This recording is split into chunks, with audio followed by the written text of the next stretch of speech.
Hi friends, welcome to my channel. ఈరోజు చూడబోయే video చూడండి ఫ్రెండ్స్. మన గార్డెన్లో ఈరోజు వచ్చి చెరుకు హార్వెస్టింగ్ చేసినాము. చూడండి, 4 పెద్ద పెద్ద చెరుకు అయిపోయి ఉంది ఫ్రెండ్స్. పక్కనే కరెంట్ లైన్ ఉండటంతో మనము సాగిపోతుందనేసి హార్వెస్టింగ్ చేసినాం. చూడండి, ఇంకా ఒక 3 నెలలు పోతే ఇంకా తీయగా ఉంటుంది. అందుకే ఇది పొడుగు అయిపోయింది. మనం రోజు వాటర్ ఇస్తూ ఉంటాము. చాలా ఎత్తుకు పెరిగిపోయింది. చూడండి, హెల్తీగా బాగానే మన టబ్లో నాటుకుంటే కూడా ఇలా హెల్తీగానే బాగా వస్తుంది ఫ్రెండ్స్. గార్డెన్లో మన మిద్దె పైన టబ్బుల్లో కిచెన్ వేస్టేజ్ అంతా అప్పుడప్పుడు ఇవ్వాలి ఫ్రెండ్స్. చూడండి, ఇలా ఒక దెబ్బతోనే మనం కట్ చేసుకోవాలి.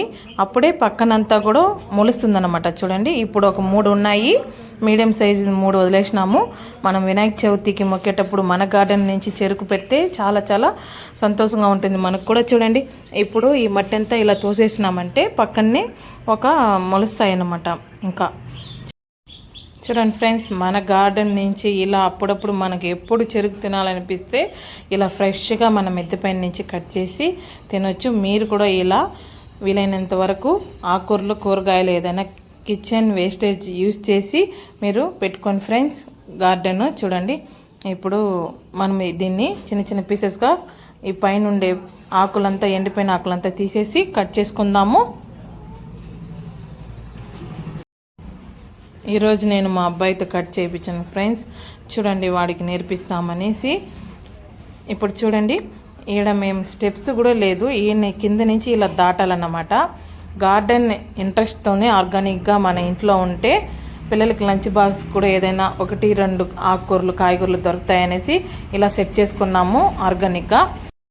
ఇప్పుడు చాలా వరకు చెరుకు పండించేదే తక్కువ అయిపోయింది ఫ్రెండ్స్. మన విలేజ్ సైడ్ కూడా ఏడ దొరకదు. ఏదో తినేదానికి 1-2 అలా నాటుకొని ఉంటారు, కానీ చాలా వరకు తగ్గిపోయింది చెరుకు పండించడమే. మన పిల్లలకు కూడా ఇది చెరుక తినేదానికి కూడా తెలీదు కొంతమందికి.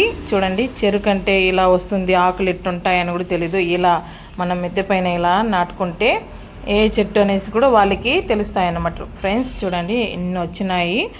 4 చెరుకు కట్ చేసినాము ఈరోజు. ఇప్పుడు ఈ ఆకులో ఉండే చిన్న చిన్నదిగా కొన నాటితే వచ్చేస్తాయన్నమాట. అది కూడా మా అబ్బాయితో ఈరోజు నేను వాడికి చెప్పియాలనేసి కట్ చేయించినాను అన్నమాట. మేము చిన్నప్పుడు ఎక్కువగా నాటేవాళ్ళం మేము. ఇప్పుడు అన్ని మామిడి తోపులు పెట్టేసినారు. చెరుకులు అంతా ఏం నాటేది లేదు. వరి, రాగులు ఇలా నాటుకుంటారు. చాలా వరకు తగ్గిపోయింది చెరుకు నాటుకునేది. చూడండి, అప్పుడైతే మేము చాలా కష్టపడేవాళ్ళం. హ్యాపీగా కూడా ఉంటుంది ఆ కాలంలో, అందరూ కలిసికట్టుగా చేసేవాళ్ళము. ఇప్పుడు చూడండి ఫ్రెండ్స్, ఈ చిన్న పీసెస్ ఇలా కట్ చేసుకుంటే కొనాన దీన్ని నాటితే చెరుకు మొలుస్తాయి, బాగా మొలుస్తాయి. ఇలా కట్ చేసుకోవాలి. ఒకేసారి కొట్టాలనేసి వాడికి చెప్పిస్తున్నాను. ఇలా కచ్చకచ్చగా కట్ చేసుకుంటే మొలవదు. ఈ తోలు కూడా మనం తీసేయకూడదు. మనం ఎప్పుడు నాటుతామో అప్పుడు మాత్రమే తీయాలి పైన ఉండేది, లేకపోతే ఎండిపోతుంది. అది చెరుకు కన్నులు కన్నుకు ఉంటాయన్నమాట. బిల్ల అదే లైన్ ఉంటుంది కదా ఫ్రెండ్స్, దాన్ని కాడ చిన్నది మొల్లలాగా ఉంటుంది. మనం ఆకు తీసేస్తే ఎండిపోతుంది, అందుకనేసి తీయకూడదు. నాటేటప్పుడే తీసుకోవాలి. చూడండి, అంతే ఫ్రెండ్స్, ఈరోజు చెరుకు హార్వెస్టింగ్ వీడియో చూడండి. ఇన్ని అయినాయన్నమాట, 4 చెరుకులు. చూడండి, ఈరోజు వంకాయలు, బీరకాయలు, డ్రాగన్ ఫ్రూట్ కూడా హార్వెస్టింగ్ చేసుకున్నాము. మీకు వీడియో నచ్చినట్లయితే లైక్ చేయండి, కామెంట్ చేయండి. Thank you for